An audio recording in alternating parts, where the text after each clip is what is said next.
सर्वमङ्गलमाङ्गल्ये शिवे सर्वार्थसाधिके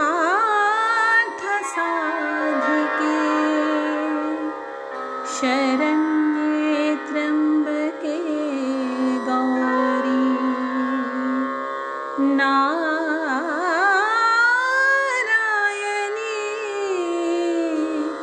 नमोस्तुते।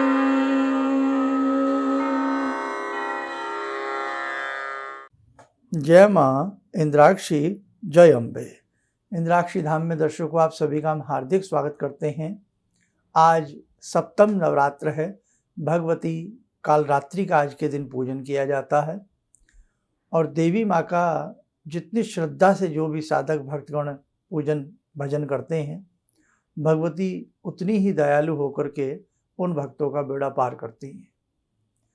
आज हम आपको बताएंगे कलश के जल का क्या महत्व होता है, क्योंकि कल अष्टमी है।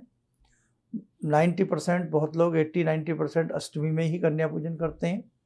और देखो भाई, बहुत लोग नवमी में भी करते हैं, 10वीं तक भी हमने देखे हैं लोग बाग करते हुए, और 14 तक चतुर्दशी तक भी हमने देखे हैं कन्या पूजन करते हुए।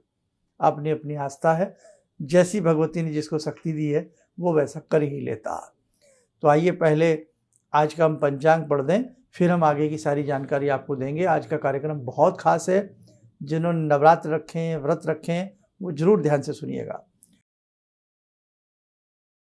21 अक्टूबर सन 2023 दिन शनिवार, संवत 2080, आश्विन मास, शुक्ल पक्ष, तिथि आज सप्तमी, नक्षत्र पूर्वाषाढ़ा, राहु काल 9 से 10:30, दिशा शूल पूर्व दिशा। अब देखो, सप्तम नवरात्र में जो हमने आपको पाठ विधि जैसे बताई है, वो आज पाठ पूर्ण हो जाएगा। सबसे पहले भगवती कालरात्रि का आज का पूजन होगा। संध्या की जो आरती होगी वो भगवती कालरात्रि का ध्यान करके करें।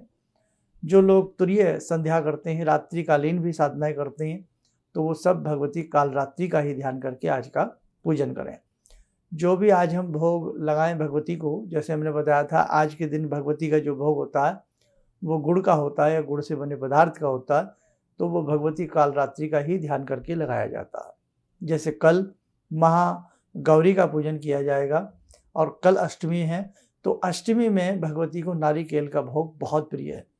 तो जैसे आपके घर में जो भी स्वरूप है माता रानी का, उसी में महागौरी का ध्यान करते हुए कल का भोग आदि लगेगा। अभी मैं आपको नोट भी करा देता हूँ।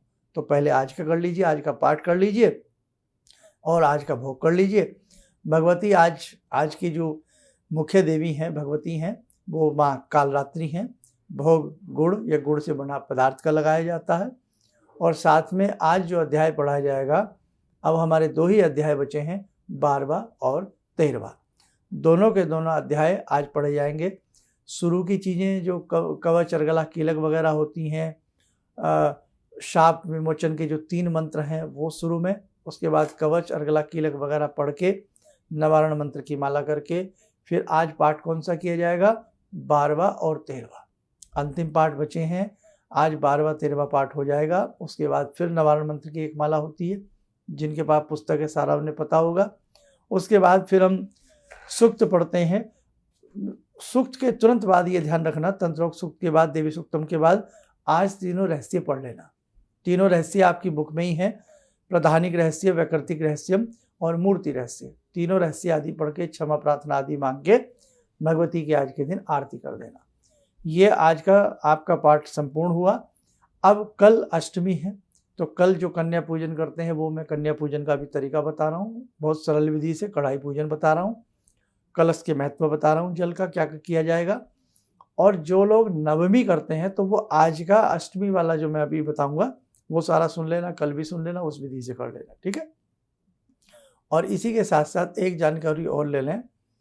अब जैसे आज पाठ पूरा हो गया, अब जो नवमी करते हैं वो अष्टमी में क्या करें, या जो अष्टमी की सुबह की पूजा करते हैं वो क्या करें। केवल आप लोग नवारण मंत्र का जप रखना। कौन से मंत्र का? केवल नवारण मंत्र। ऐं ह्रीं क्लीं चामुंडाई विच्चे, ऐं ह्रीं क्लीं चामुंडाई विच्चे। केवल नवारण मंत्र की 5 माला, 11 माला, साथ में अगर गायत्री की 3 या 5 माला कर लोगे अति उत्तम है। और उसके बाद अपना जो भी आपको रसोई बनानी है भगवती के निमित्त बनाएं। तो पहला रसोई का जो भोजन है वो भगवती को लगता है, उसके बाद कन्याओं को पूजन कराया जाता है। तो अब आइए हम कढ़ाई पूजन की बात करें।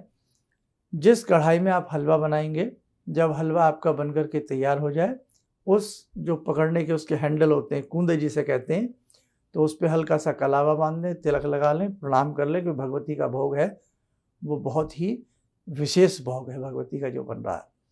और जैसे आपके यहाँ पूरी बनती हैं, छोला बनता है, जो भी आप बनाते हैं वो लगाएं, लेकिन नमकीन पदार्थ का भोग भगवती को ना लगाएं। मीठे ही पदार्थों को भगवती को भोग लगाएं। जैसे हलवा है, पूड़ी रख दीजिए, हलवा और पूड़ी का भोग भगवती को लगाइए। खीर बनाते हैं, खीर का भोग भगवती को लगाइए। और जैसे हमने गुड़ बताया, गुड़ घर में है तो गुड़ का भोग लगा दीजिए, नहीं है तो भैया कोई बात नहीं है। गुड़ का आज का भोग है, ये मैं अष्टमी की बात कर रहा हूँ। तो नारियल जो आपने कलश के ऊपर नारियल रखा है, उसी को तोड़ लीजिएगा, उसी नारियल का जो पानी किसी कटोरी में रख लीजिएगा, बाद में पीने का काम आ जाएगा। छोटे छोटे पीसेस बना करके वही नारियल आप जो हैं भगवती के निमित्त तो भोग लगी गया तोड़ते ही उसको, और वही नारियल जो आप कन्या पूजन कर रहे हैं उनको थोड़ा थोड़ा प्रसाद रूप में हम भी ले सकते हैं, सब ले सकते हैं, नहीं तो अलग से एक छोटा नारियल बनाकर मंगा करके उस नारियल की गिरी निकाल करके भगवती को भोग लगा दें। और ये आप बाद में भी उसको तोड़ सकते हैं, ठीक है, रख लीजिए आराम से, बाद में भी उसको तोड़ के जल प्रवाह नहीं किया जाता, उसको खाया जाता। अब वो आपने नारियल कैसा रखा है, कई बार बिल्कुल सूखे वाला ले आते हैं तो वो तो नहीं खा सकते ना आप, जिसमें पानी बचता है वो वाला हरा नारियल जिसको कहते हैं। अब सबसे पहले आपने कढ़ाई का पूजन कर लिया। कढ़ाई पूजन करने के बाद पूरी के ऊपर हलवा आदि रख कर या अलग सेपरेट कटोरी में रख करके नारियल की गिरी वगैरह भगवती को भोग लगा करके सुंदर तरीके से भगवती की आरती कर लें। ओम जय अम्बे गौरी मैया जय श्यामा गौरी। आरती आदि करने के उपरांत कन्याओं की व्यवस्था करें। अब देखो, जब भी तो बार बार भाई ऋषि मुनियों का चिंतन तो शुरू से ही है कि भ्रूण हत्या नहीं करनी चाहिए। कन्या भगवती है, भगवती स्वरूपा है, बहुत बड़ा दोष लगता है जो गर्भपात कराते हैं। आज कन्याएं मिलना बड़ा मुश्किल हो जाती है, दुरूह हो जाती है। घर में भी कई बार 2-2, 3-3 परिवारों में कई बार एक ही कन्या मिलती है ना। 10 साल से नीची अवस्था की, यानी कि 8 साल की, 7 साल की, 5 साल की और 3-4 साल की बाद की कन्याओं को जिमाया जाता है। उनको अच्छे से बिठाइएगा, पूर्व मुख की तरफ करके या उत्तर की तरफ मुख करके बिठाइए और उनके सबके चरण धुलाइए। एक कटोरे में पानी ले लें, थोड़ा थोड़ा चरण धुलाते रहें, पूछते रहें। उसके बाद अपने हाथ आदि साफ करके उनके मस्तक पर गोलबंदी का तिलक लगाएं। एक उनके बीच में लौंकड़िया भी इसको बोलते हैं, बटुक भी बोलते हैं इसको। बटुक का मतलब होता है बालक। जैसे हम बटुक भैरवनाथ की पूजा करते हैं तो वो भैरव जी का बाल स्वरूप कहलाता है। वो भैरव के रूप में बैठते हैं, एक बटुक बैठते हैं। मिल जाए, नहीं तो घर के किसी लड़के को बिठा सकते हैं, छोटी अवस्था का हो, बहुत बड़ा ना हो। बिठा करके सबको तिलक लगा करके प्रणाम करें। फिर जो भी आपने भोज्य पदार्थ बनाया है वो थोड़ा थोड़ा सभी को भोग लगा करके प्रणाम कर दें, ठीक है। जब सब अपना अच्छे से खा लें, वो कर लें, अब उनके नाम से जो भी आप कुछ देने के लिए लाए हो बच्चों को, आजकल तो रिवाज चल गया है, टिफ़िन लाते हैं, बैग लाते हैं और बहुत सारी ऐसी चीज़ें बच्चों के निमित्त लाते हैं, वो बच्चों को आप अपने बाल स्वरूप समझ करके दे दीजिएगा। लेकिन भगवती के रूप में जब आप उनका पूजन कर रहे हैं तो केवल उनको आप हलवे आदि का भोग लगा करके आप उनको प्रणाम कर लें, और जो भी कुछ दक्षिणा मात्र आप देना चाहते हैं वो दीजिए। लेकिन ध्यान रखें, चॉकलेट देना, चिप्स देना, ये सही नहीं है। आप वैसे दीजिए, बाल रूप समझ करके बाद में दीजिए, लेकिन जिस समय आप बाल कन्या का पूजन कर रहे हैं, भगवती स्वरूपा के एक नन्हे स्वरूप का पूजन कर रहे हैं, उस समय ऐसी चीज़ें ना दें। यही चिप्स हो गया, बहुत सी चिप्स ऐसे हैं जो ऑनियन जिनमें यूज़ होता है, चॉकलेट भी बहुत सी ऐसी हैं जिनमें, आप समझ रहे हैं मैं क्या कहना चाह रहा हूँ। तो ध्यान रखिएगा, ये चीज़ें भूल कर भी ना दें, आपके व्रत को, पूजा को खंडित करने वाली चीज़ें मानी गई हैं। आप अच्छी कंपनी की चॉकलेट या अच्छा कोई ऐसा चिप्स विदाउट ऑनियन बाद में दे सकते हैं, जब वो वहाँ से सब भोजन वगैरह कर करके खड़े हो जाते हैं, फिर वो बाल स्वरूप के रूप में तब आप दे सकते हैं। लेकिन ये नहीं कि साहब उधर तिलक कर रहे हैं, उधर आप उनके हाथ में चॉकलेट दे रहे हैं, चिप्स दे रहे हैं, तो ऐसी गलती ना करें, बाकी आपकी अपनी इच्छा। भगवान को भगवान के तरीके से मानिएगा। उस समय वो बालिकाएं नहीं हैं, उस समय वो कोई ब्रह्मचारिणी का रूप है, कोई देवी का रूप है, वो भगवती के सभी रूप हैं। ठीक है, ये आप अच्छे से ध्यान रखें करके। अब जो कलश में के ऊपर नारियल है वो या तो पहले उठा दीजिए आरती करते ही, और उसे उस समय तोड़ करके गिरिया निकालना चाहे तो वो भी कर सकते हैं, टाइम है तो। नहीं तो अलग से एक नारियल मंगा के रखिए, अष्टमी में नारिकेल का भोग भगवती को प्रिय होता। कलश का जो जल है वो जैसे ही कन्या पूजन हो जाए वैसे ही अब कन्याओं पे भी छींटा दे सकते हैं, नहीं तो अपने सारे घर में लैट्रिन बाथरूम को छोड़ करके छींटा दीजिए। नवारण मंत्र पढ़ते समय दुर्गा दुर्गा दुर्गा दुर्गा जप करते समय, दुर्गा नाम जप करते समय घर में छींटा दीजिए। और दूसरी बात, अपने खेत में, खलियान में, भंडार गृह में हर जगह उस जल का छींटा देना बहुत अच्छा होता है। और जिन्हें शांति मंत्र याद है, ओम धौ शांति अंतरिक्षम शांति ही पृथ्वी शांतिरापः शांतिरोषधः शांति वनस्पतः, जिन्हें याद है वो शांति मंत्र पढ़ लें, नहीं तो वैसे ही गायत्री मंत्र पढ़ते हुए, नवारण मंत्र पढ़ते हुए छींटा दे दें।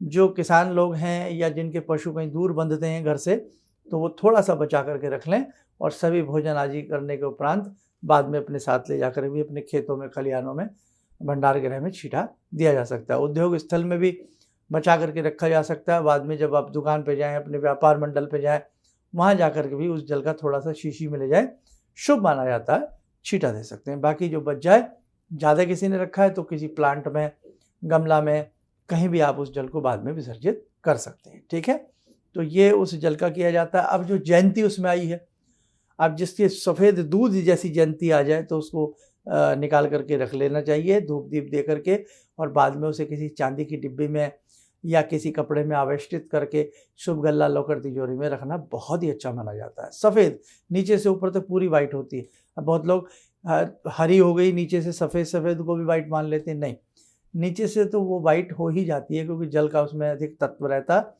ऊपर तक पूरी वो दूध जैसी सफ़ेद हो, क्रीम जैसी, तो उसको माना जाता है। ठीक है, कई बार ऐसा सौभाग्य हमें प्राप्त हुआ है कि भगवती की कृपा से अनेकों बार सफ़ेद रंग की जयंतियाँ भगवती की ने कृपा की है, प्राप्त हुई हैं। लेकिन ये आप लोग कतई न समझें कि आपके ऊपर भगवती की कृपा नहीं है। कृपा है, ये बाई चांस की बात होती है। अभी आपका सारा जीवन पड़ा है, और बहुत लोगों को तो सफ़ेद जयंती इस बार मिलेगी भी होगी, है ना। तो मत घबराइए इन बातों से, शुभ होता है। आपको पता लगना चाहिए कि भाई सफ़ेद जयंती का क्या महत्व। जयंती किसको कहते हैं, कल बताया था ना, जो ये जौ आप बोते हैं इसको जयंती कहा जाता है। ठीक है, अब क्या करना है साहब, थोड़ी सी जयंती वहाँ से चांदी से काट लें, वो भगवती आदि सभी स्वरूपों पर चढ़ावें। कल अष्टमी है, और नवमी में फिर थोड़ी सी जयंती नवमी में काट लें, और नवमी में जयंती काट करके भगवान श्री राम को चढ़ाई जाती है। और पहले भी जब भगवान श्री राम की आपने देखा शोभा यात्रा निकलती है तो उसमें भी जयंती को पहले, अब तो सारी चीज़ें परंपराएं धूमिल सी हो रही हैं, तो वो जयंती आसपास कोई राम जी का मंदिर है, नहीं तो घर में राम दरबार है, थोड़ा थोड़ा वो जयंती राम जी को, लक्ष्मण जी को, सभी को जयंती चढ़ाइएगा। और बाकी थोड़ी जयंती फिर पुनः बचा करके रखी जाती है दशहरे के लिए। दशहरे में जिनके यहाँ गोधन का पूजन होता है, उसका जो गोबर का वो बनाते हैं उसका पूजन होता है, तो उसमें थोड़ी थोड़ी जयंती वहाँ लगाई जाती है। ठीक है, तो ये जयंती का महत्व है। जो बच्चों को पुस्तकें हार्ड लगती हैं, सब्जेक्ट हार्ड लगता हो, उसमें थोड़ी थोड़ी जयंती रख देनी चाहिए। घर के रसोई घर में थोड़ी सी जयंती शाम तक रखी रहनी चाहिए, है ना, शुभ माना जाता है, अन्नपूर्णा का भंडार होता है। तो मेरे साथ को अष्टमी में आप इस प्रकार से कन्या पूजन कर लें, और कलश के जल का हमने आपको बता दिया है। और जो नवमी में पूजन करेंगे कन्या का, नवमी तक अपना, अष्टमी तक व्रत रखते हैं, नवमी में अपना खोलेंगे, तो नवमी में भी आप इसी विधि से कर लीजिए। बाकी हम आपको कल भी बता देंगे और कुछ, और नवमी में बता देंगे। ये 2-3 दिन के कार्यक्रम खास हैं, इन्हें देखते रहिएगा। और प्रयास कर रहे हैं कि दशहरे की एक छोटी सी कोई मंत्र, ऐसी साधना आपको दे दी जाए जो दशहरे में कोई भी मंत्र होता है वो जल्दी से सिद्ध हो जाता है, तो उसे भी आप कर सकें। और जिनकी 40 दिन की साधना चल रही है, बहुत अच्छी बात है ना। कैसा लग रहा है आप सबको, उम्मीद है अच्छा लग रहा होगा। तो बहुत अच्छे से ऐसी अपनी 40 दिन की साधना को करते रहना, ईश्वर की कृपा सभी के ऊपर बरसेगी। और बाकी जो नवमी करेंगे वो पाठ क्या करेंगे, नवारण मंत्र पढ़ते रहिएगा आप नवमी तक, ठीक है। 10वीं तक नवारण मंत्र पढ़ना न छोड़ें, सभी अच्छे से करते रहिएगा। आइए, समय चला आज की ध्यान साधना का, जुड़ते हैं भगवती के काल रूप स्वरूप से, अर्थात भगवती कालरात्रि से। ॐ सिन्दूरारुणविग्रहां त्रिनयनां माणिक्यमूलस्फुरात् स्तारानायकशेखरं स्मितमुखी बापेन वाक्षोरुवां पाणिभ्यामलपूर्णरत्नचषकां रत्नोत्परां बिभ्रति सौम्यां रत्नगटस्थरक्तचरणां ध्यायेत् पराम् अम्बिकां खड्गं चक्रगदेषु चापपरिगान् शूलम्बुशोण्डिं शिरा शङ्खं संदधतीं करे स्त्रीनयनां सर्वाङ्गभूषावृतां नीलासमद्युतिमास्य पाददशकां सेवे महाकालिकां यामास्तो स्वपितैहरो कमलजो हन्तुं मधुं कैटवं विद्युद्दामसमप्रभां मृगपते स्कन्दस्थितां भीषणां कन्या विहकरवालखेटविलसा धस्ताविरासेवितां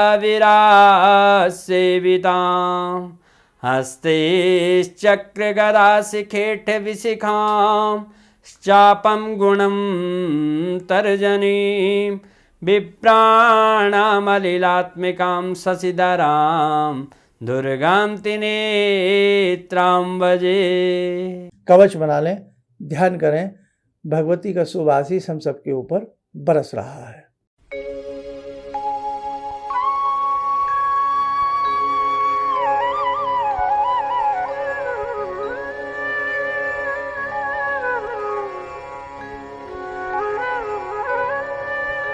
ओम बोलते हुए नेत्र खोलें, सामान्य हो जाए। देखो साधकों, सारी चीज़ें हमने आपको इसमें बता ही दी हैं और बाकी डे बाई डे आगे भी हम आपको बताते रहेंगे। इस बार एक ग्रहण है, ग्रहण पड़ रहा है बहुत शीघ्र, और शरद पूर्णिमा में वो स्थिति रहेगी, और शरद पूर्णिमा का भी क्या विधान होना चाहिए, बहुत खास कार्यक्रम होने वाले हैं अब आने वाले, उन्हें स्वयं भी देखिए और सनातन धर्म के नाते ताकि जानकारी अन्य लोगों तक भी पहुँचे, आप बहुत लोगों को जितना संभव हो सके हमारे दोनों चैनल से, हमारे नाम से है और एक इंद्राक्षी धाम, दोनों चैनल से जोड़ने का प्रयास करिएगा। आप स्वस्थ रहें, सुखी रहें, इन्हीं शुभकामनाओं के साथ हम अपनी वाणी को विराम देते हैं। जय जय अम्बे। भगवान से जुड़ो, और भगवान से जुड़ने का जरिया आपने बताया, बहुत अच्छा लगा, बहुत धन्यवाद। और सनातन धर्म को जिंदा रखने के लिए आप जो प्रयास कर रहे हैं बहुत सराहनीय है। हम लोग को मौका मिला है, हम लोग भाग्यशाली हैं जो आपके करीब आने का हम लोग को मौका मिला है। किसी भी समस्या के समाधान के लिए मिले प्रसिद्ध हस्तरेखा एवं वास्तु विशेषज्ञ प्रोफेसर धर्मेंद्र शर्मा जी से। नोट: शिविर में भाग लेने हेतु एवं व्यक्तिगत रूप से मिलने के लिए कॉल करने का समय सुबह 10 बजे से शाम 6 बजे तक। हमारे विभिन्न ज्ञानवर्धक कार्यक्रम देखने के लिए आप हमें अभी सब्सक्राइब करें, बेल आइकन को प्रेस करें ताकि आप देख सकें हमारा कार्यक्रम सबसे पहले। और अधिक जानकारी के लिए फेसबुक पेज को लाइक करना न भूलें।